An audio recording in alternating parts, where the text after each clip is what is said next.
Hello and welcome to the Third Pint Theory podcast.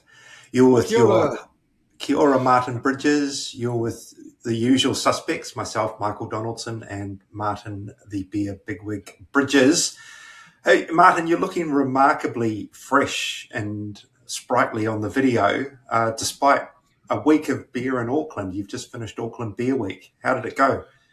It was awesome. It was I would put it up there with the best of the 10 Auckland Beer Weeks that there have been. I think I counted 8 events. I think over the course of the week.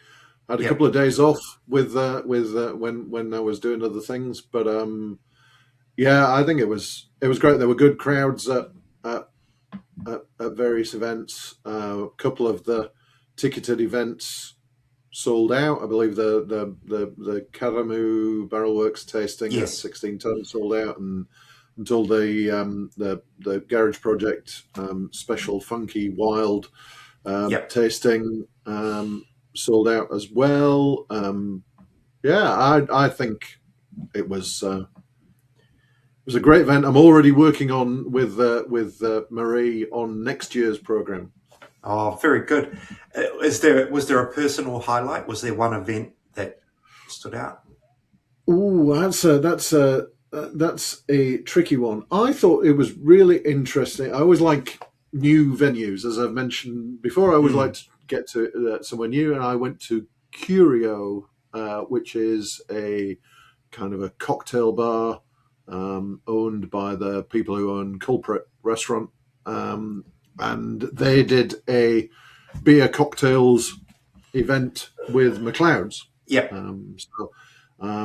had a couple of McLeod's beers on tap, and they also did some, I think, 3 beer cocktails. So that was interesting. Yeah.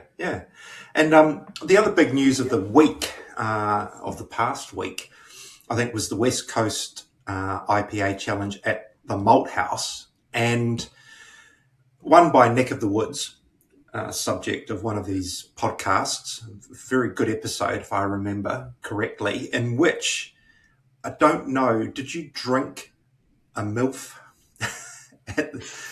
when you were at Neck of the Woods? Careful what you're saying.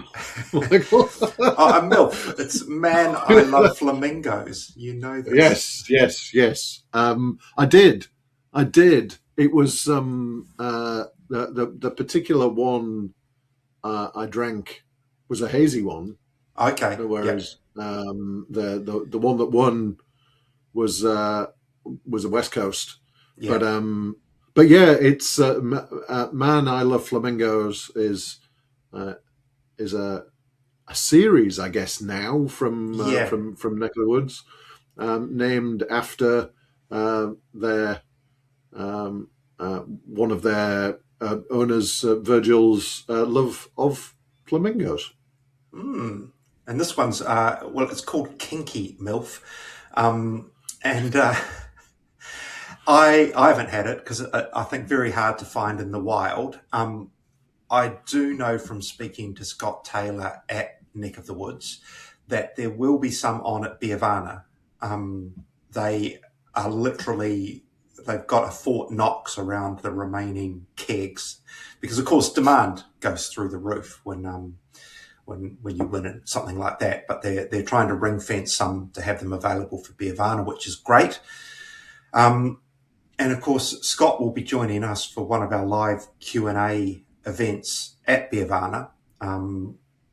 We've got him, and this is just one of the many that we'll have, but he's coming alongside Jared Proudfoot from Bonnie Day down in Geraldine, both breweries that are less than 1 year old, both first time at Beervana. And Scott has promised that we will get to taste some kinky MILF. So. And maybe some beer as well. Yeah, I think it was awesome. What a year! What a first year Neck of the Woods have had. Obviously, kicked off with a visit from me to record a podcast at their venue, but then onwards and upwards from that, champion micro brewery at the New Zealand Beer Awards, a bunch of great awards there, and now the Golden Gumboots from the Malthouse West Coast IPA Challenge.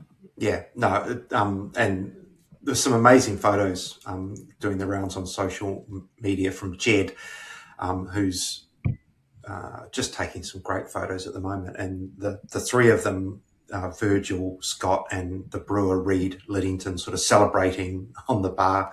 They're fantastic pictures, and they kind of capture what it means to win an event like this. And I think it probably meant more to him in some ways than winning that champion microbrewery title.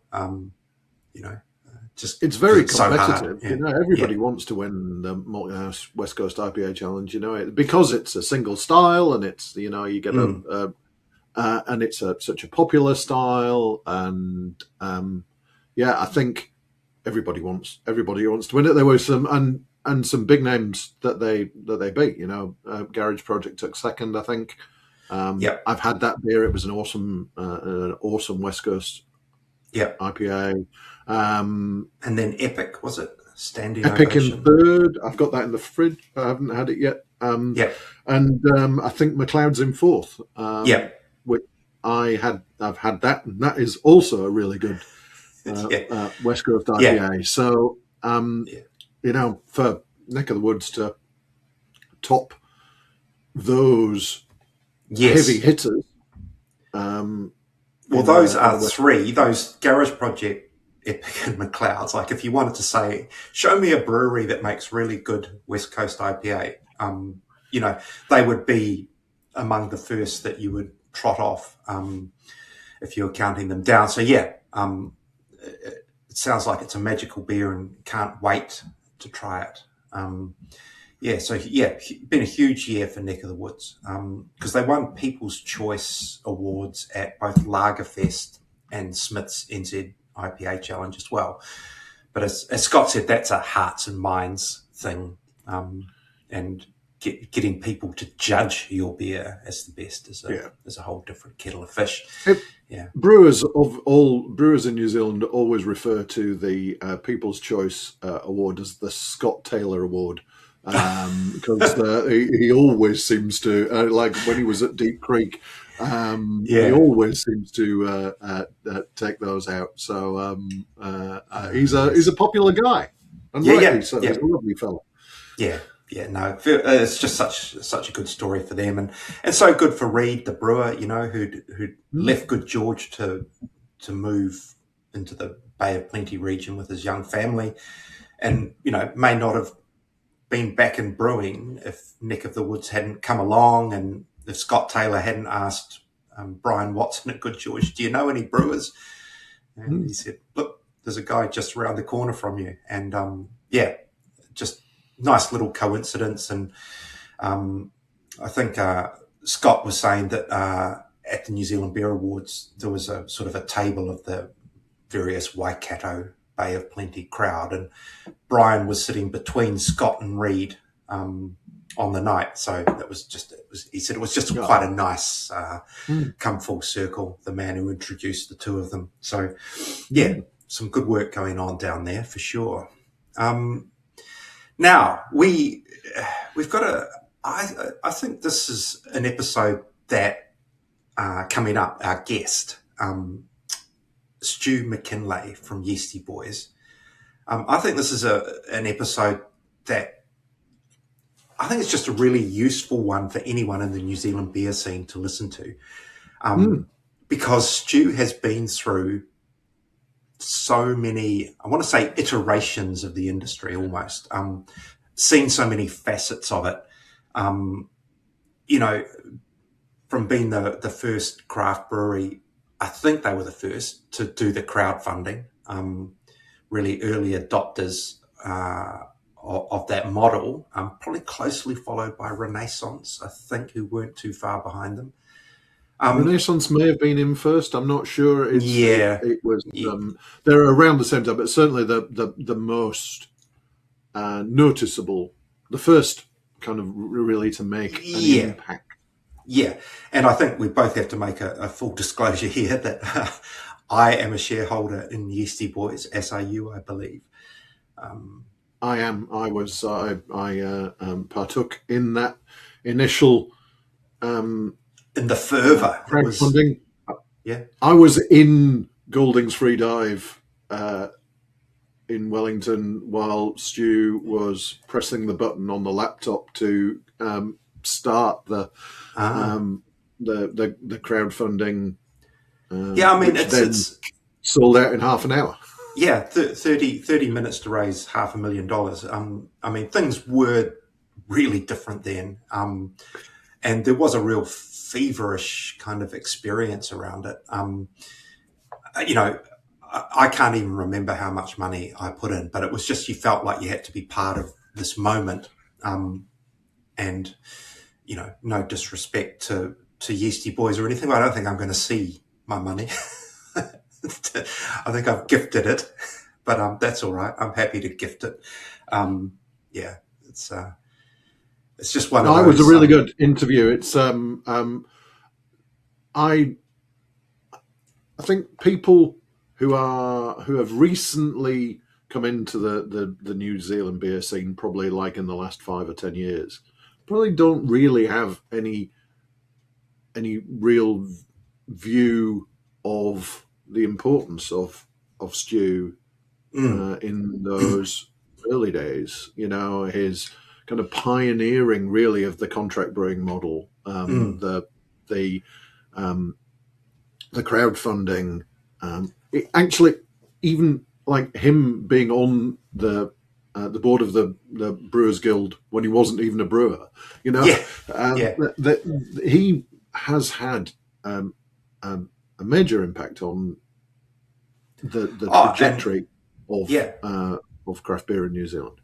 And just like there is a lot of experimental brewing, or kind of, I don't know, call it weird brewing or whatever, but people pushing boundaries. But Yeastie Boys were pushing boundaries way before anyone even thought how to find the boundary, if you know what I mean. Like, there was nothing like Rex Attitude when it came out, that 100% peated malt, which was just ridiculous. You know, even at the other end there, you know, their hoppy porter, you know, pot kettle black, was quite definitive in its time. And now we're used to hoppy dark beers, but it was. But you didn't then, and you certainly wouldn't launch your brand on the back of a hoppy dark beer. Yeah, would you? Yeah, no. Yeah, well, Emerson's launched on a porter, so maybe, that's true. Maybe they were riffing off that a little bit. But yeah, like there were the collabs with certainly there were winemakers in Australia that they worked with. They were doing all sorts of kind of odd, interesting, intriguing things. Sort of not saying well before anyone else, but quite early on they didn't settle on just doing straight down the line, basically. And I think they were really influential in the whole Wellington beer scene. When I say they, it's really Stu and Sam to an extent, but Stu was the driving force, the face of it, the brewer. So it's I think and just the way he's then moved through the industry in different. I don't know, the fact that he's now in Britain importing Garage Project beers is kind of like this, you know, how did you end up there kind of thing. And yeah, so it's a good listen, and I think people will enjoy it. And there are little bits of gold in there, Martin. I think absolutely. We've got no spoilers. Some real nuggets in there. Yeah, we'll talk about them at the other end. You have to listen to get them. So yeah. So why don't we cross to you crossing to the other side of the world and talking to Stu McKinlay, who had to get up early or stay up late. I think you were up late. He was up reasonably early, and I was up moderately late. Yeah, time differences. Anyway, here's Martin with Stu McKinlay. Kia ora, Stu. Kia ora. Good to speak to you. Yeah, it's been too long between drinks for us. It has been a while. Hey, Yeah. It is. I really appreciate you taking the time on a summer's morning in the UK to have a chat with us. So, for those out there who don't necessarily know who you are, please explain, Stu McKinlay. What is your background in the New Zealand beer industry? Yeah, it's a funny old thing, kind of explaining who I am now, because I feel like 20 years ago, probably everyone in the New Zealand beer scene knew me, but I've been gone a while now. So yeah, I founded Yeastie Boys back in 2008, and that's probably the thing that I'm kind of most well known for there. But as you know, like I was involved in a lot of other things behind the scenes. So running the New Zealand Beer Awards. So before that, helping start the Society of Beer Advocates, SOBA, which is very dear to your heart as well, and probably a fair few of your listeners. I was co-opted onto the board of the New Zealand Brewers Guild before I was even professionally involved in brewing as well. So I sat on the executive committee there for about 18 months or 2 years, back in the sort of days before starting Yeastie Boys. And I think that was possibly just because they knew I would do a lot of work for free. I was basically the top volunteer. But that was very integral to my kind of like journey into the beer world. So so as I say, sort of involved in all sorts of groups and just everything I could to sort of get better beer into the public sort of limelight a little bit. Became friends with a lot of really great brewers and pub owners and things during those years, and slowly sort of got myself to the point where I decided to start Yeastie Boys. I also owned Liberty Brewing before then as well, which was a homebrew business. As you well know, homebrew business for a few years, sold that to Joseph Wood and Christina, his wife, who went on to turn it into something very, very special, obviously. And I think in the end, they sold the home brewing business on to someone else at some point as well, for similar reasons, just because they got too busy. But they kept the Liberty name. And so I like to think I have a tiny little part in that space as well. So yeah, it was a super interesting time in beer back there in the early 2000s. Something obviously, as I say, started Yeastie Boys in 2008 with my good old friend Sam Pozaneski, and then we sort of kicked off and made a few beers that became very, very popular for one reason or another, and then ended up moving the business here in 2015 to the UK. Started brewing about 6 months after we arrived, and then the rest is sort of history in that regard. Yeah, that's a pretty quick canter through a large and impactful time in the New Zealand beer industry. So I pick up on a couple of little nuggets within there. I guess is the SOBA, the Society of Beer Advocates, the founding of SOBA, and we talked on the podcast recently to Greg McGill.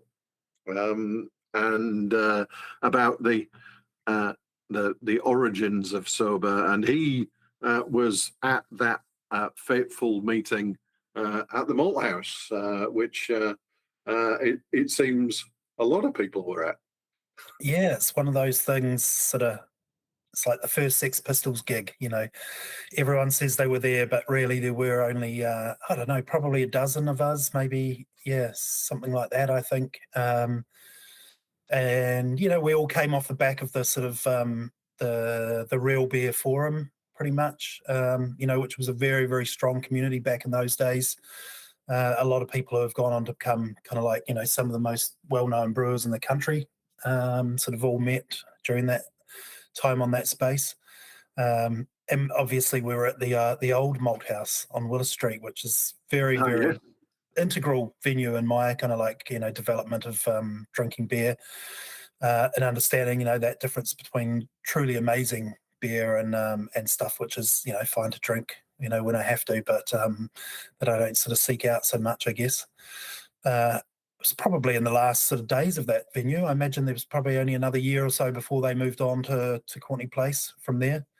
And now they're back pretty much across the road from where they were before. But yeah, I mean, Greg was obviously very integral. I think he was the first president of SOBA from memory. I can't quite remember. I was treasurer for a while, and I don't remember exactly who was at that first meeting, but I could probably remember maybe half a dozen people off the top of my head. I think you were there, weren't you?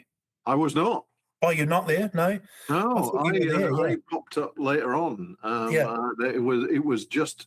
I think it was not long before I arrived in New Zealand, actually. I may not have been in the country at the time.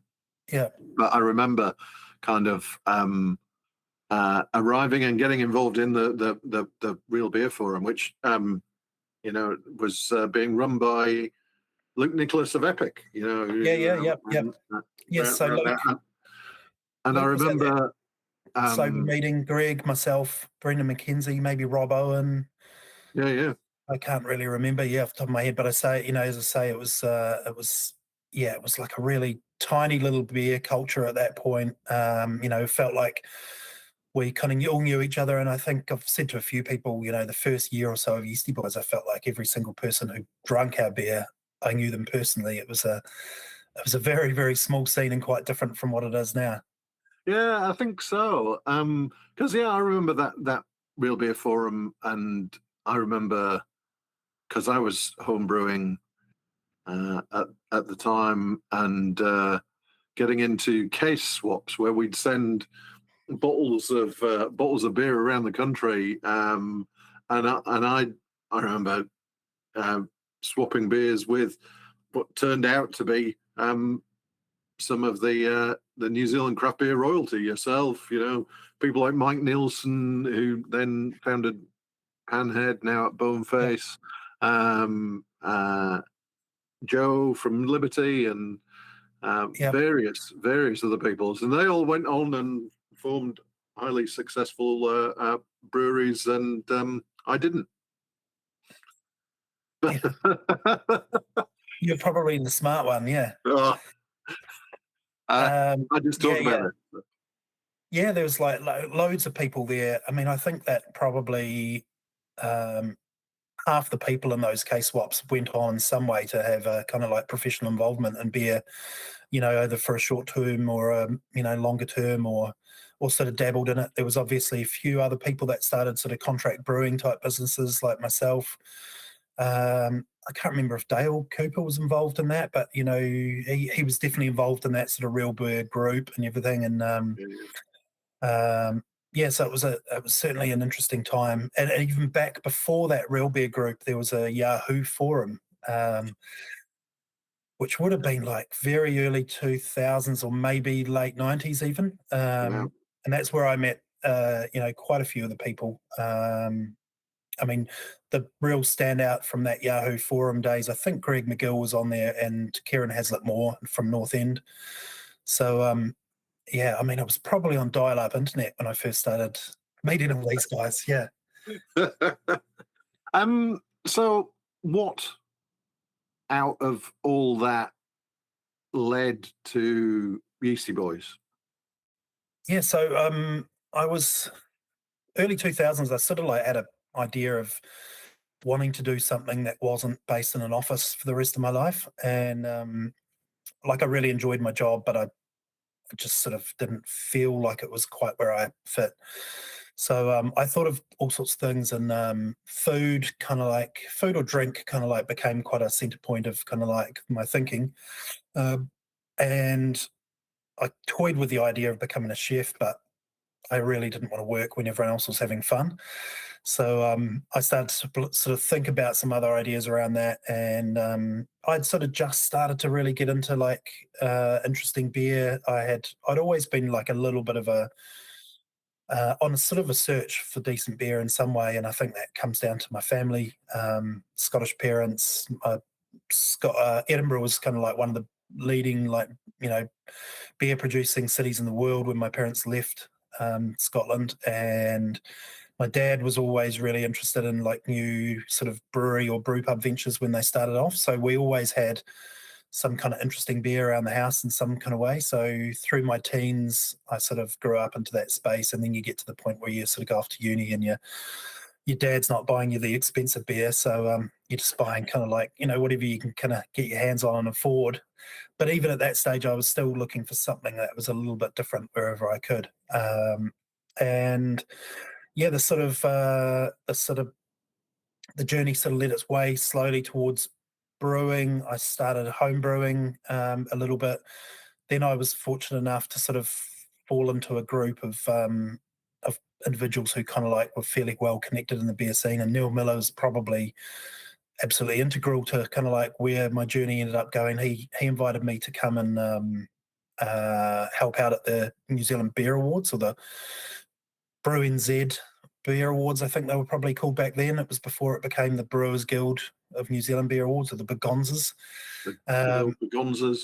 Yeah. So I used to go to a monthly tasting with Neil Miller at the Thistle Inn in Wellington, upstairs there, and it was a fantastic sort of space, big crowds, really, really, brilliant. Neil took us through all sorts of interesting beers, and there was all sorts of people, from people who knew nothing at all about beer to people like myself who were pretty enthusiastic and probably had tried a lot of the beers already before we went there. But it was a social occasion for me with a bunch of friends. We used to go every month, and I got to know Neil through that. And he asked me to come and help out with the beer awards, and I slowly progressed there through steward to chief scorer to head steward after Neil sort of retired. And at that point, it was when I got sort of like asked to sort of sit on the Brewers Guild committee. So I was on there with a bunch of people like David Cryer and Martin Bennett from the Twisted Hop. Colin Page, who was head brewer at Max, was on there for a while. I think Ralph Bungard from Three Boys. So a bunch of like, people who really probably changed Richard Emerson, of course, can't forget Richard. And Ted and Francis, who a lot of people will know as well, both sadly departed.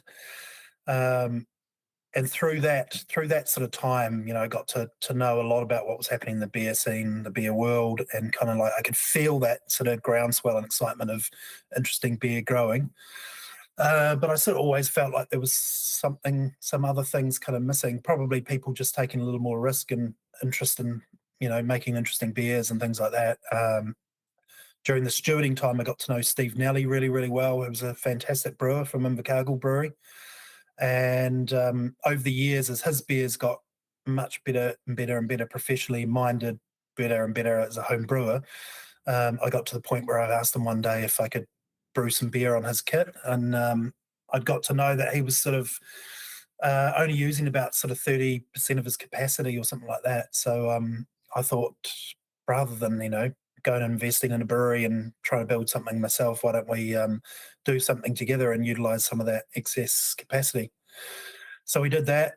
We talked about it a bit, and then I sent him a trial beer of a beer which became known as Pot Kettle Black. And he rang me back a couple of days later and said, I've got a bit of a problem with this beer, Stu. And I said, what's the problem? And he said, there's no way you can brew just 1,200 litres of this. You've got to brew a full batch of 2,400 litres because it's really, really bloody good. And I think we need to make more of this.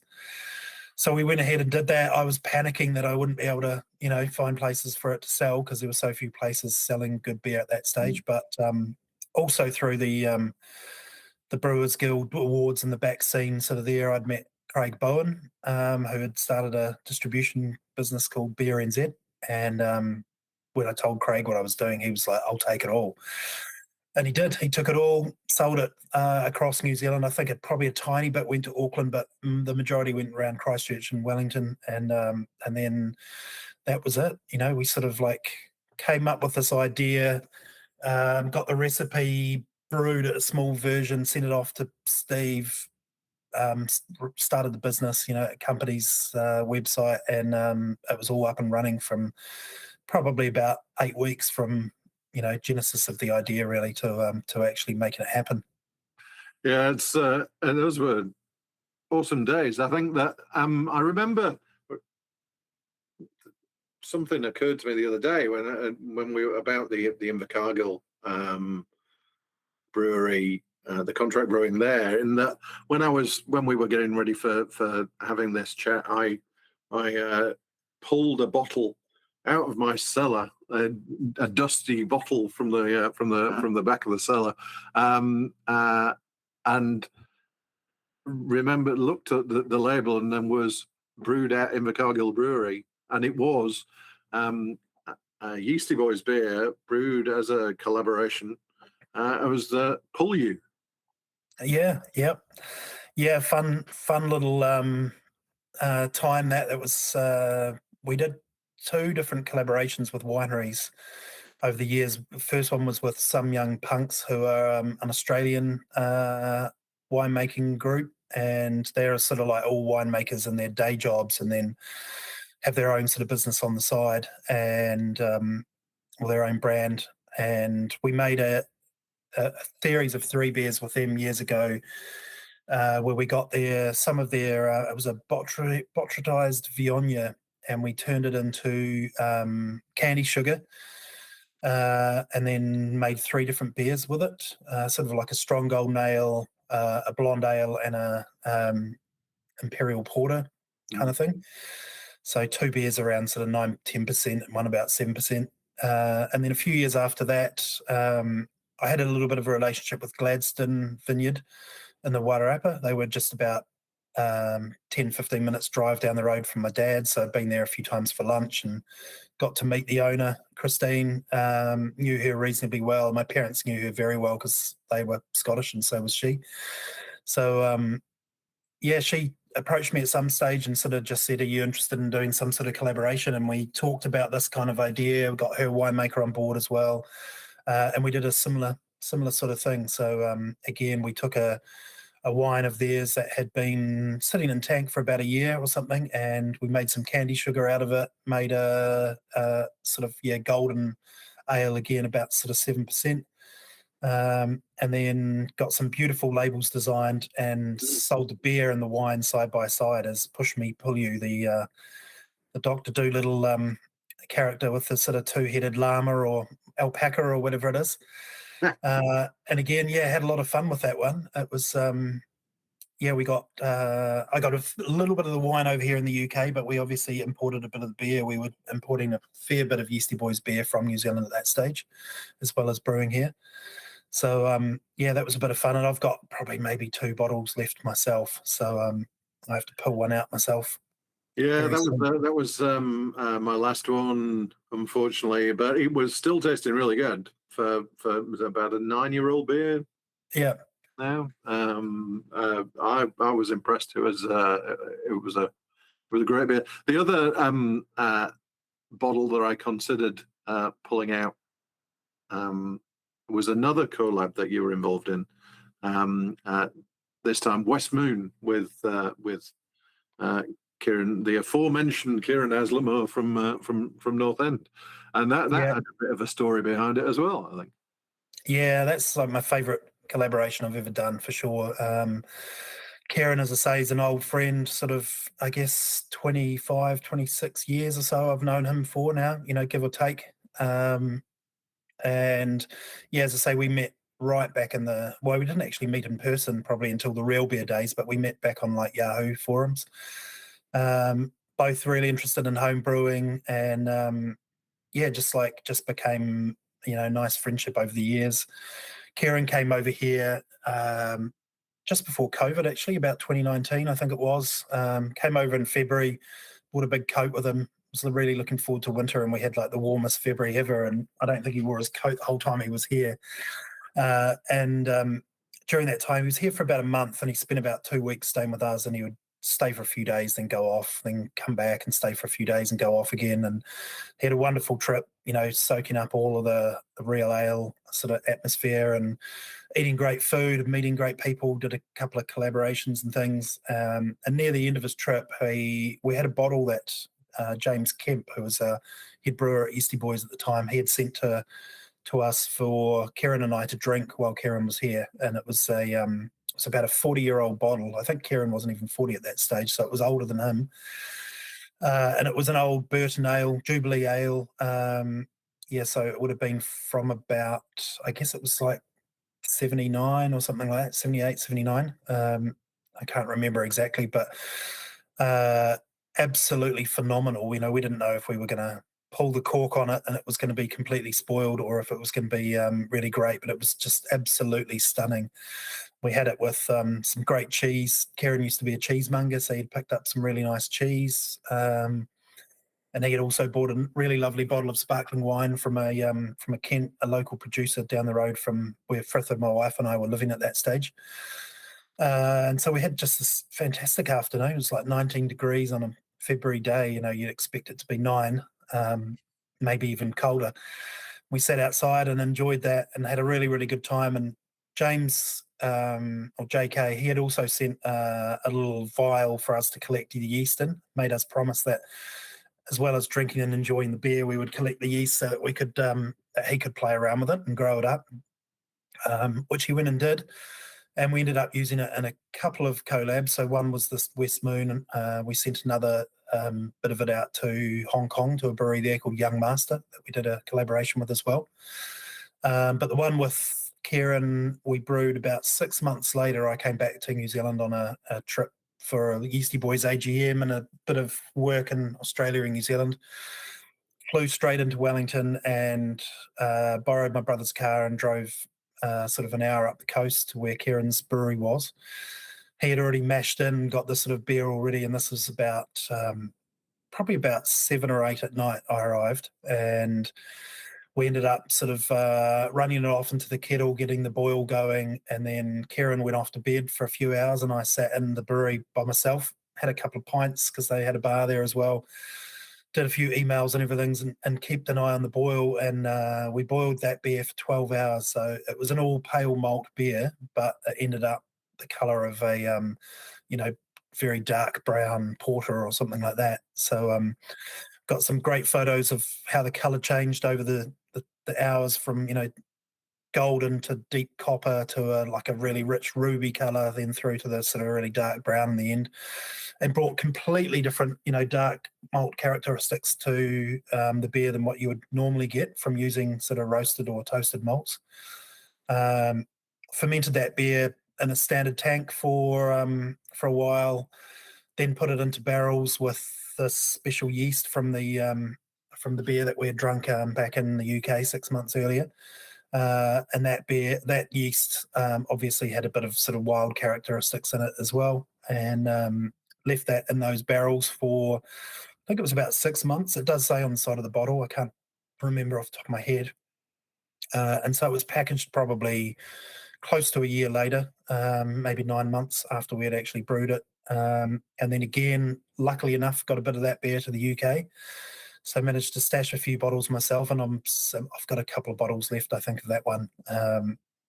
One of which I should probably drink relatively soon, and the other one I might try and save to around its sort of best after date, I think, which we put on it as something like 2063 or something. Yeah, I've got a couple of those stashed away, and I'll hang on to those. I'm not entirely certain I'll manage to make it to 2063, but not sure if I'll make it to 2063. Yeah. Never mind the beer. So I think the collaboration has always been a big part of the Yeastie Boys story, and one of the other things we mentioned was kind of the contract brewing was a key part.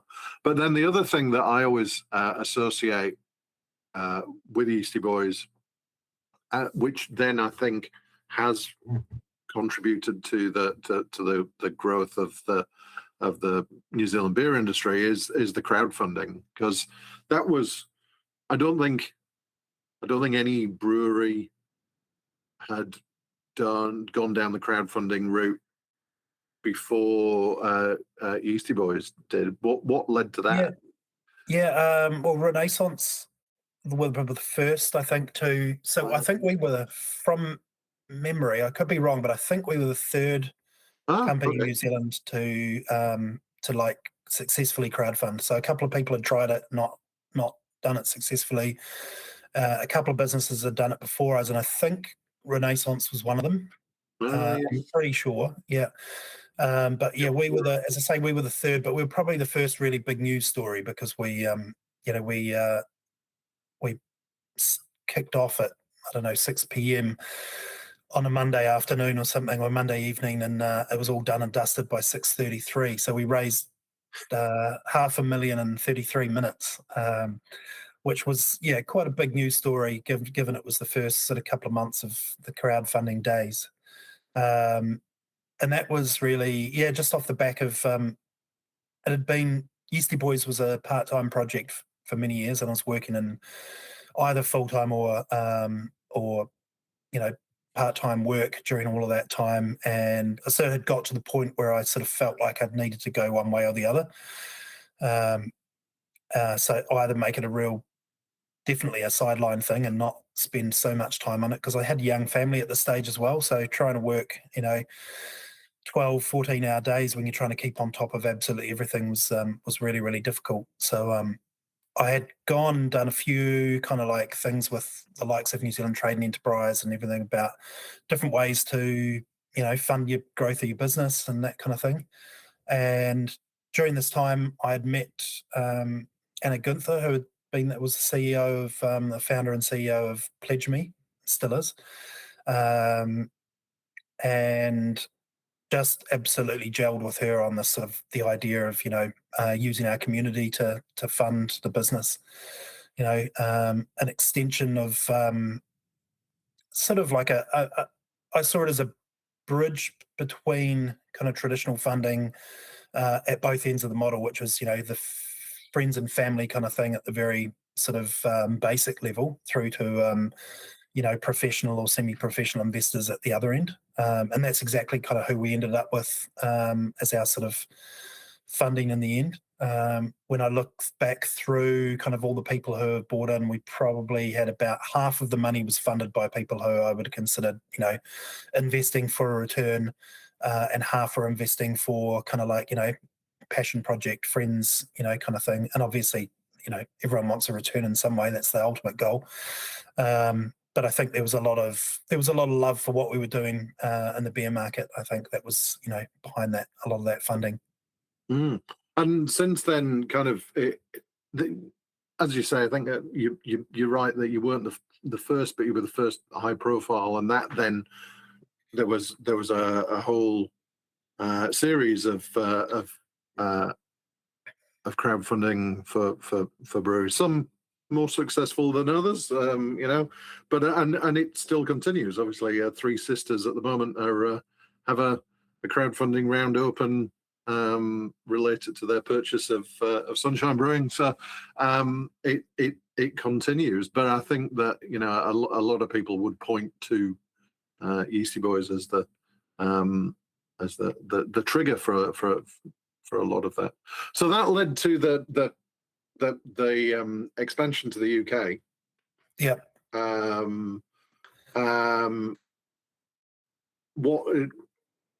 How did that play out? Yeah, so that was, that was the whole sort of impetus behind the sort of direction of the business, I guess, at that stage. So that sort of goes back to sort of late 2013. We got invited to the UK to brew at one of the Wetherspoons International festivals. So they approach probably about a dozen brewers every year from around the world to come over here, collaborate with a local brewery, and it goes into sort of 1,000 pubs. So significant volume of beer. And it's funny, I got a message sort of overnight, woke up one morning to this message from kind of like just a Gmail address, and it was sort of written kind of weirdly, and I thought, I don't know if this is true or anything, but I did a quick little Google and then asked around a couple of people, and they were like, I knew people who had done it, and I said, does this person exist, and is it is this for real? And it seemed that it was. So I went back and said, hey, look, I'm really interested in this offer, because they basically they pay you money to fly over there and everything, and you can obviously get to brew with some really amazing traditional UK brewers, and have a decent time while you're here. They look after you reasonably well. Like the brewery who you hosted with generally looks after you really, really well, and also the people running the whole kind of like beer festival do as well. So I kind of replied and said yes, but I said that I really wanted to brew with Adnams, who were a brewery I really, really loved and respected, really loved their beers, and had noticed that they had done a couple of these Wetherspoons collabs in the past. They immediately came back and said, yeah, look, we'll ask them, and if they're keen, that'll be great. So that happened really quickly, that they said, yes, you can definitely do that. And we started talking with Fergus Fitzgerald, the head brewer at Adnams, about what to brew. We ended up brewing Gunnamatta, our Earl Grey IPA, which was pretty amazing. We made more in that batch than we had made in the last sort of 2.5 years of making that beer in New Zealand and selling it across New Zealand and Australia. So it was a pretty interesting sort of time in that regard. And that also triggered at the same time an idea of that perhaps we could brew our beer in the UK longer term. We'd been asked to export there a few times. A couple of different people had asked us, and we'd sort of never really taken the bite, possibly because it's a lot of work to sort of fill a container for overseas, a 40-foot container, when it's your part-time gig and you've got a day job as well, and partly because we kind of knew that all that work would go down probably as a one-off, because we would send it over there, people would tick some boxes and say they've tried Yeastie Boys beer, and then that probably it wouldn't really lead to anything sustainable. So we used that trip to come and brew with Adnams, and then also pop around the country a little bit and visit a couple of places that we could potentially brew with longer term. And funnily enough, James Kemp, who I mentioned earlier, JK, he sort of helped us out on that journey. At that stage, he was working for a home brew business, but he had been at Thornbridge and Buxton Brewery before then, so he was very well known. And I had known him from his days in New Zealand, where he won Champion New Zealand Home Brewer at the SOBA Homebrew Awards. And he had also worked in government in Wellington, which I did as well. So we kind of like, we could go out and chat about fermentation and government policy from time to time. I was at the Ministry of Health and he was at MAF, I think, at the time. So we both worked on the terrace, but barely saw each other outside of the odd visit to a beer, to a place to try some decent beer. Yeah. Excellent. So obviously there was a huge move, you relocating to the UK and kind of the core of the Yeastie Boys business moving to UK, and you kind of then, I guess, fairly soon after switch to the kind of the brewer under license model here in New Zealand. The initial sort of idea was to come and be here for 6 months, get it all set up, and kind of move back. And then I was thinking that I'll probably be coming over, 2 to 4 times a year, depending on how things were going. But very soon after arriving here, we kind of worked out that we had a deal with some people here to do the sort of national distribution, and I fairly quickly worked out that that wasn't really going to work. They would have been really great if we were already a sort of well-established, recognised brand with lots of money to like throw into the market, but because distribution-wise they were great, but they didn't have the sort of capacity to grow a brand. So we decided that we'd stay here longer term and sort of do all the growth side of things, and then work with sort of wholesalers and everything nationally here as well.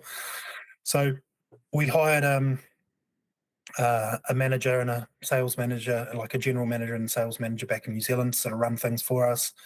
And we ran it that way for 2 or 3 years. And then we got to the point where, probably 3 years, then we got to the point where it sort of became a bit hard to manage because we were growing, pretty quick here in the UK. We had limited resources and limited sort of staff on the ground, and me trying to juggle time between New Zealand and the UK was a bit difficult. So we had been doing some contract brewing at Urbanaut in Auckland at that stage, and so we asked them if they'd be interested in like doing a brew under license model, so they could manage, the sales and distribution and everything as well. And we went ahead and did that, and that was really good for a couple of years until they sort of really kicked off themselves, and their brand became big, and they just filled their brewery with their own stuff, and it was then difficult for them because they were having to fill their tanks to sort of like meet the model that they had with us, or the agreement they had with us. They were having to fill the tanks with our beer, when obviously they could make more money off and grow their brand themselves with their own beer, and they didn't have a lot of space to expand tank wise or anything like that. So they had been doing some work with Morning Cider Company, who had a bar just sort of down the road from them, and they had been fermenting their cider for them. And they put us in touch with them to take over the license model, essentially. And we ran that they took over sometime after sort of COVID. I can't remember exactly, maybe sometime in 2020. And they ran that for 4 or 5 years up until just recently. Actually, we've just stopped brewing recently with them. I think they probably sold through pretty much all of their stock now. They might have a little bit left. But as of sometime fairly soon, there probably won't be any Yeastie Boys beer in New Zealand, unless there's someone listening in who wants to drop us a line and take over brewing some nice, interesting heritage brands like Gunnamatta. I certainly hope that somebody does take it on.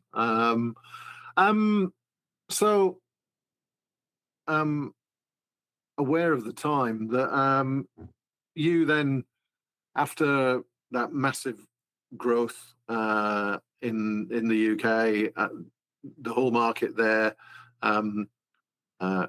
ran into difficulties, probably around about the COVID times and so on, and so therefore kind of the Yeastie Boys UK scaled back quite significantly, and you stepped away from the day-to-day side of that business. What is it that you then have taken on? Because I know that there's then a link back to New Zealand in that as well. Yeah. So so post-COVID, essentially. Well, pre-COVID, we were selling about probably 85% of our volume in cans and 15% in keg.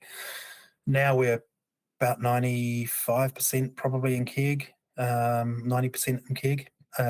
So that market has switched remarkably. The supermarket sales especially have changed considerably. Pre-COVID was like a real boom time for craft beer, and there was a lot of craft beer in supermarkets, and things were going pretty well, and it was reasonably good margin as well. Obviously, when COVID hit, the multinationals kind of like really, really needed to like fill their volume somewhere. So the pricing started to change considerably, and we were, just to give a little example of kind of like how things have changed. Pre-COVID, we were selling cans of Gunnamatta into supermarkets for £1 each, essentially like 24 pounds a case of 24 for a 330ml. Now they would probably be paying 60 to 70p tops.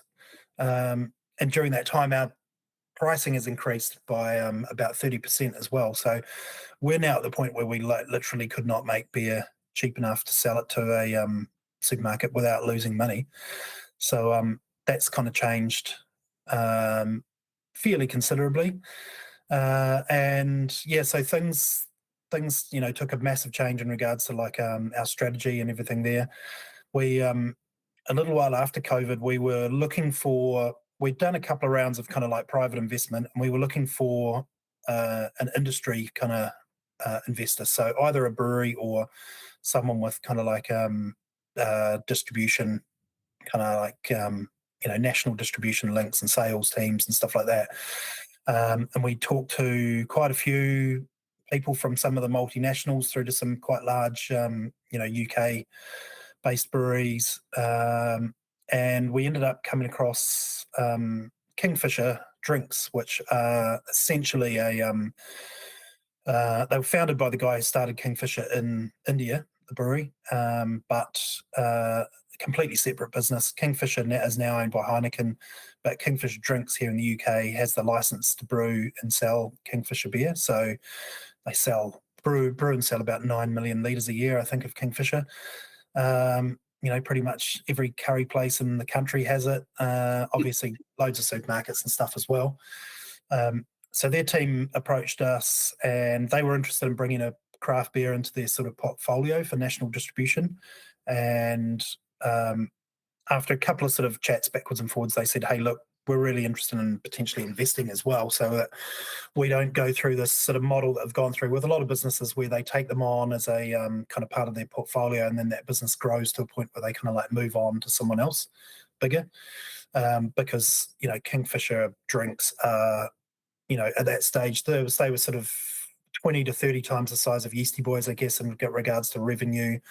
But then some of the other players we were talking to were 100 to 500 times bigger. So, it's a logical step for a lot of people to go, from one place distribution wise and move on to something bigger, especially when you start to look at, groups with the brewery groups with their own pub groups and stuff like that.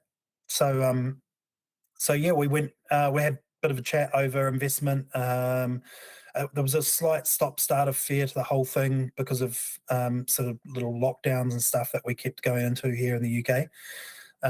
But all said and done in the end, it happened reasonably quickly in regards to, the amount of time we spent working on it and everything. And they invested in us in, I guess it was probably, can't remember off the top of my head, about 2022 in the end, or maybe late 21.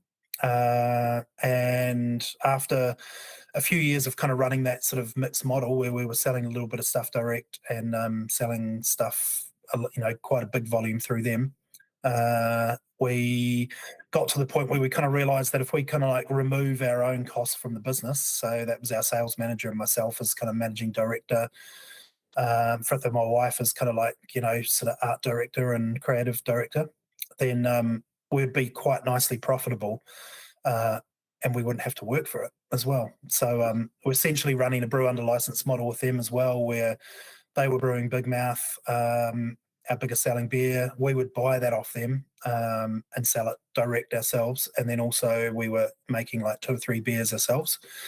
But we can make those 2 or 3 beers with me just, working less than part-time, just on a sort of hour or 2 a week, very much in a sort of director role rather than a full-time role.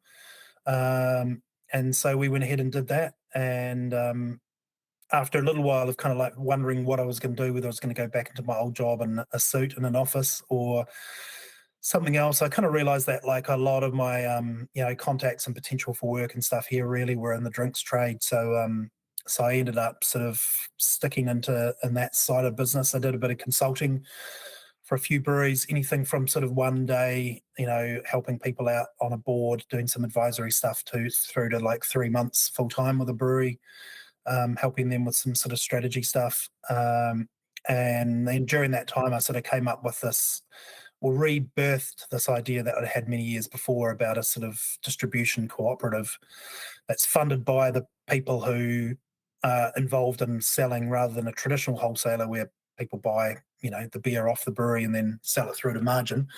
This is where 100% of the money goes back to the breweries that we're working with, and they fund us. So on the upside of things, they should be making a hell of a lot more money than they would through a wholesaler, and have a lot more visibility in regards to, where the beer goes, what price has been set, and all those kind of things, and direct interaction with the people that we're selling to as much as they want. Some people I'm working with are more hands-off and some people are more hands-on. But it's been a really interesting experience, mostly working with British and Irish producers for now, but recently brought in Garage Project. So, that was a sort of long, slow process to get it up and running, but it's been like quite full on for the last 3 or 4 months. Some beer arrived about a month ago, and we've had a really successful launch with them. A lot of interest in stuff, a lot of people kind of buying, repurchasing already. And it's only really been 2 weeks since we launched it. And we've already had quite a few customers coming back to buy some more. So it's exciting to see New Zealand beer in the market here again, because it was a big part of my initial arrival. We were part of this New Zealand beer collective with Renaissance, Three Boys, Tuatara, and Eight Wide. So as well as representing Yeastie Boys here, I was representing New Zealand quite often and, running bars at beer festivals with lots of other New Zealand beer around me. So it's kind of like come full circle back to, 2015, what it felt like there for people to be clambering for New Zealand beer. And nice to be working with a brand such as Garage Project, who obviously have just done amazing things over the last sort of 15 years or so that they've been around. Amazing brand, and just a beer, beers that get better and better and better every time I try them. The beers that I've tried that have come over the best I've ever tried. And I felt like that every time I was going back to New Zealand. That each time I went back, the beers were getting better and better. Obviously, they've started the Wild Workshop program, so some really, really exciting stuff coming out of that. But they're their classic sort of IPAs and West Coast IPAs and hazies and sort of clean sours, as I'd call them, like the pickle beers and stuff, are really great as well. So it's been. So what was the mix of that first Garage Project shipment that went across the UK recently? About a 50-50 probably. They've got about they brought in about 7 or 8 clean beers, so pickles, and they brought some tiny, some hazy, and some couple of DFA and pernicious weed as well. And then there's about sort of 12 or so of the Wild Workshop beers. And overall, the splits, probably maybe not quite 50-50, maybe slightly less Wild Workshop, but quite a lot of the Wild Workshop, and that's really a big impetus behind what they're trying to do, is to get some of that beer out to the rest of the world. So Britain, obviously, to start, but potentially a little bit into Europe as well. So I'm talking to a couple of venues in Europe. We've also got a little bit has gone up to Norway from the shipment. So some really, really interesting, exciting beers in that space. And obviously it doesn't hurt at all that they've started to do some really amazing things at the World Beer Cup and the Brussels Beer Challenge and stuff like that. So they've become, really well recognised along the likes of, your Cantillons and Boone and Dreyfontaine and, stuff like that, as some of the best sort of spontaneous and mixed ferment sort of beers in the world, which is really, really amazing for a little Wellington brewery. Yeah, I was talking to Pete Gillespie from Garage Project recently, and we were talking about the shipment and how he really sees it as a key part of growing the Wild Workshop, is that export model, partly because they're really excellent beers with a really great reputation, but also they travel really well, and there is a heck of a lot of desire to buy those in the UK. So I mean, Europe is whatever 400 million people here, as opposed to whatever 5 million in New Zealand. So obviously there is the market there for that kind of thing, and there's it's also reasonably easy to ship a container into the Netherlands and then ship all across Europe from there. You could also almost run a direct to customer from there, but I think the model's changed a lot. There's not so many of the kind of old school importers that there were, craft beer importers that there were pre-COVID, but there's certainly quite a lot of places who are, they'll go direct, so we can ship direct pellets out of even the UK. It's a little bit trickier than being inside the EU, but we can send direct pellets into, bars all across Europe and everything. And then if it goes well longer term, they could almost be palletized in New Zealand, arrive here and just sort of go directly out, already pre-wrapped and everything. Yeah, so there's huge amount of potential. And I wouldn't say there's a lot of potential for a lot of breweries in New Zealand, but certainly Garage Project, they're consistently up there and invited to all the best festivals in the world, winning awards at the most important places. Brands very, very, very highly respected. And it's been amazing selling it here, how many people have already had posters up in their tap room or at their brewery or something, because so many people here in the UK beer scene seem to have done some time in New Zealand or Australia and kind of like fell in love with craft beer down there and then come back here to kind of start their business. And, a lot of them were inspired by the likes of 8 Wide or Yeastie Boys or Garage Project or something like that. Yeah. Yeah, I think it's a really good step for Garage, and I think, as you say, the potential is huge.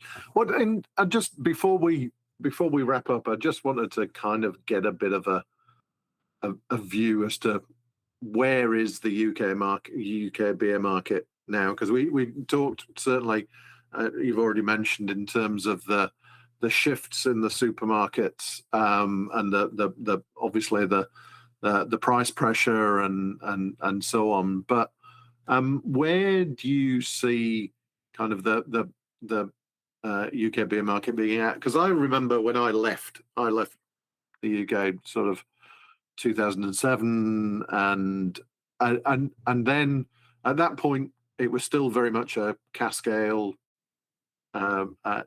driven market, certainly at the boutique craft, whatever you want to call it, end of the market. But that's it.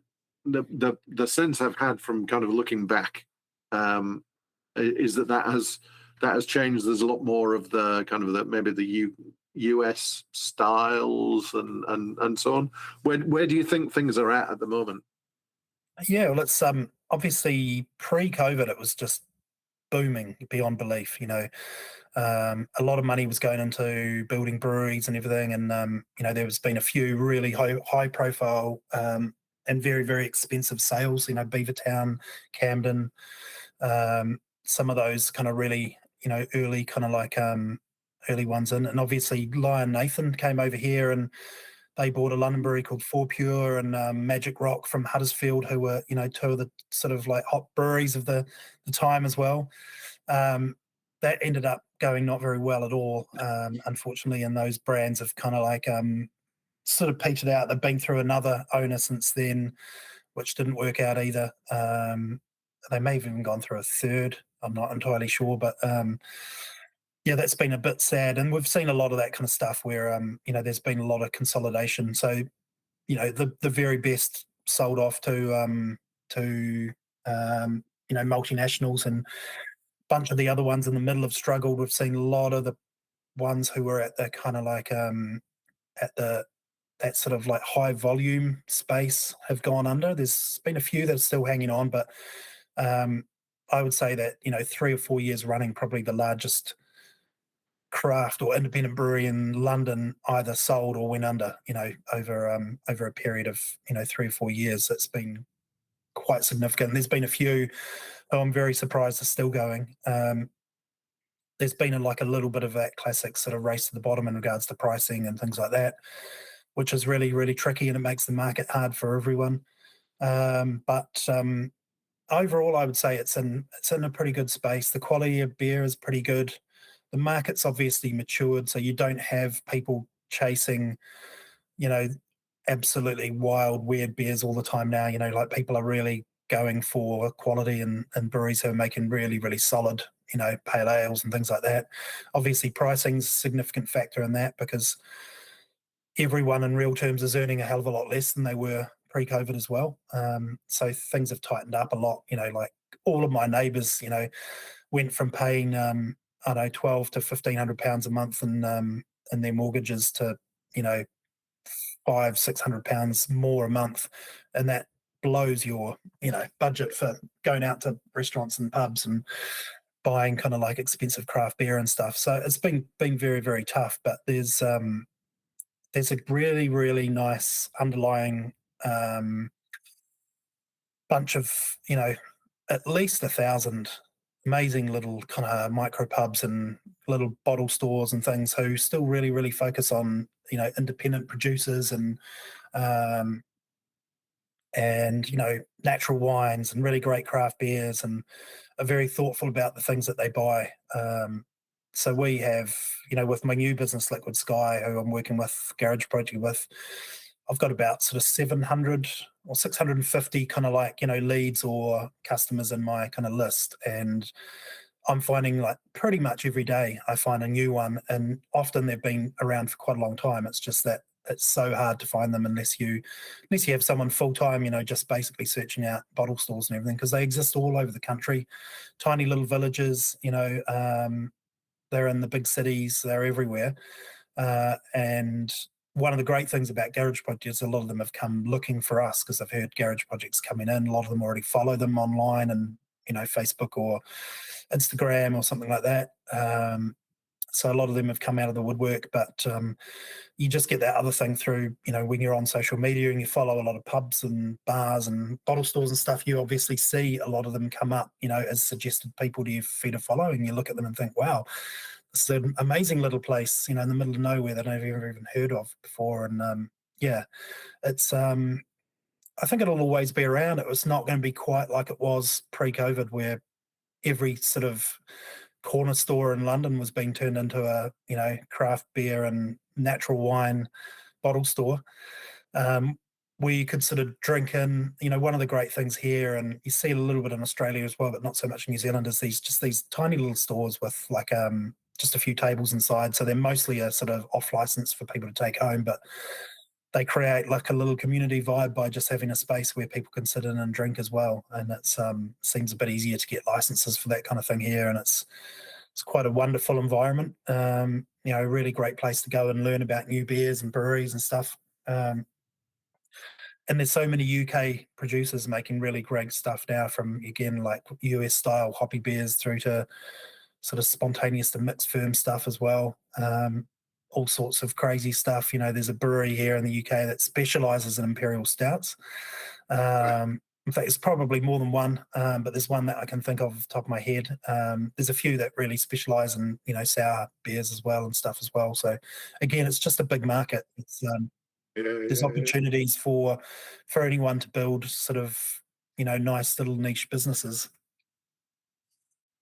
Well, look, we could rattle on all night.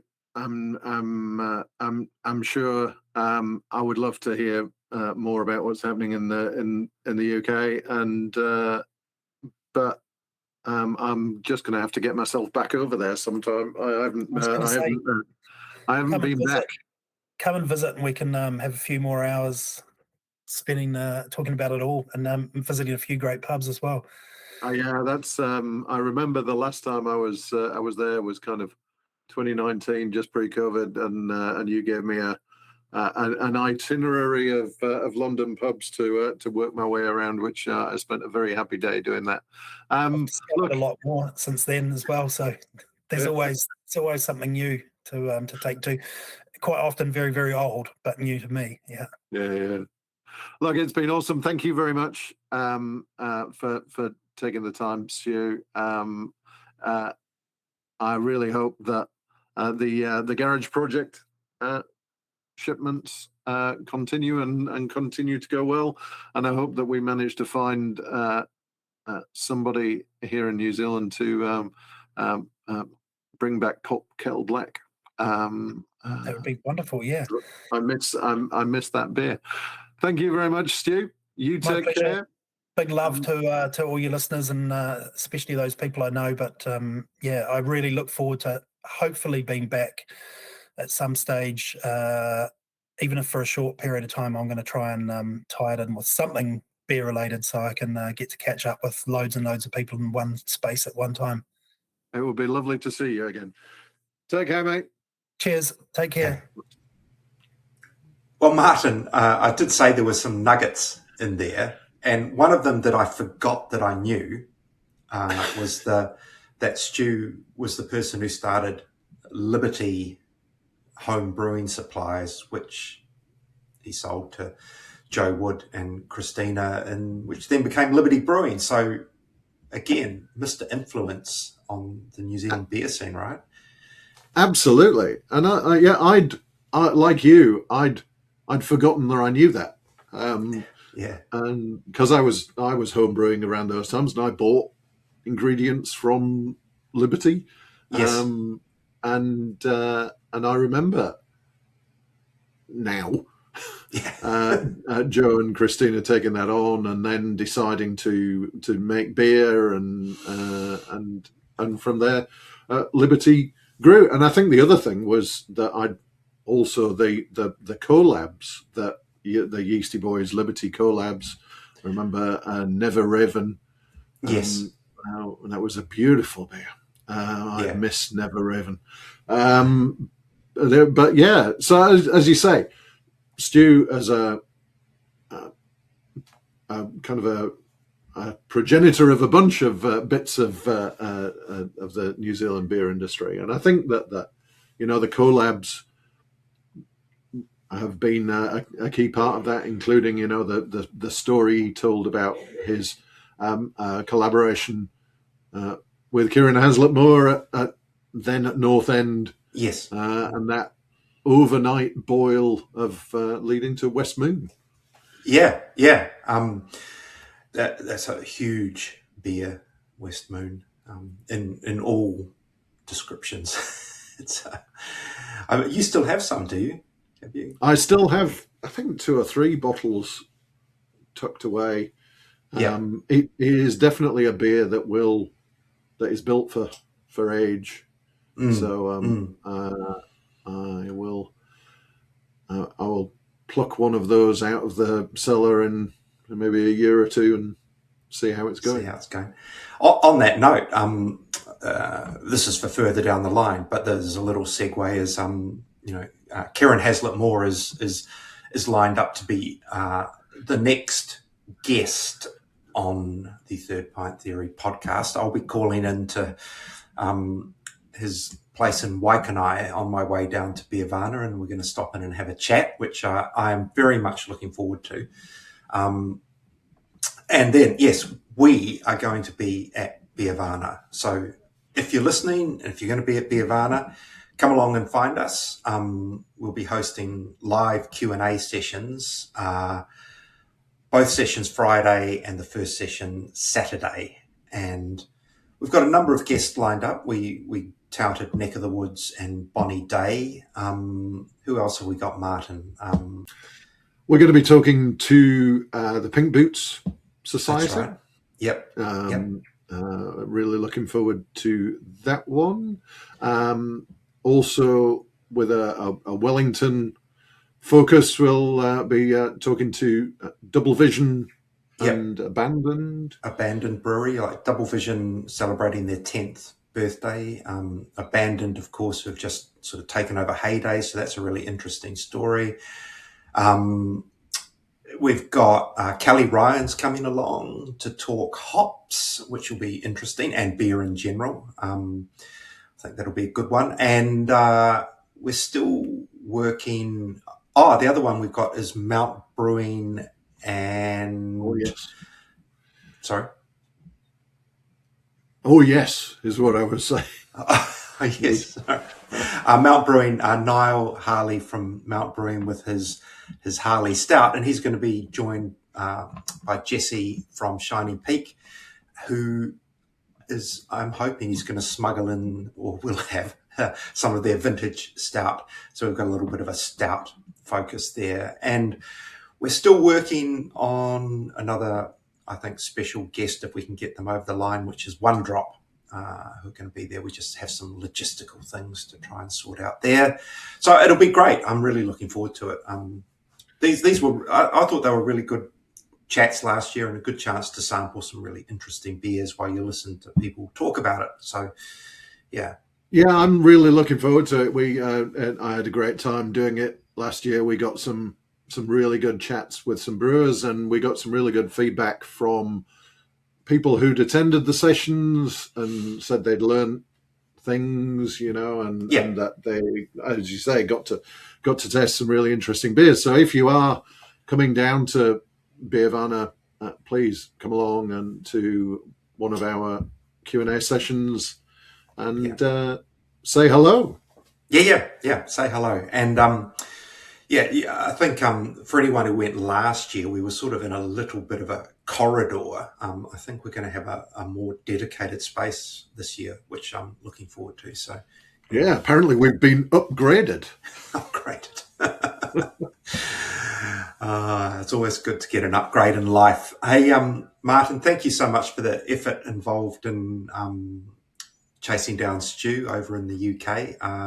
Really good interview, and I'll see you in Wellington next week.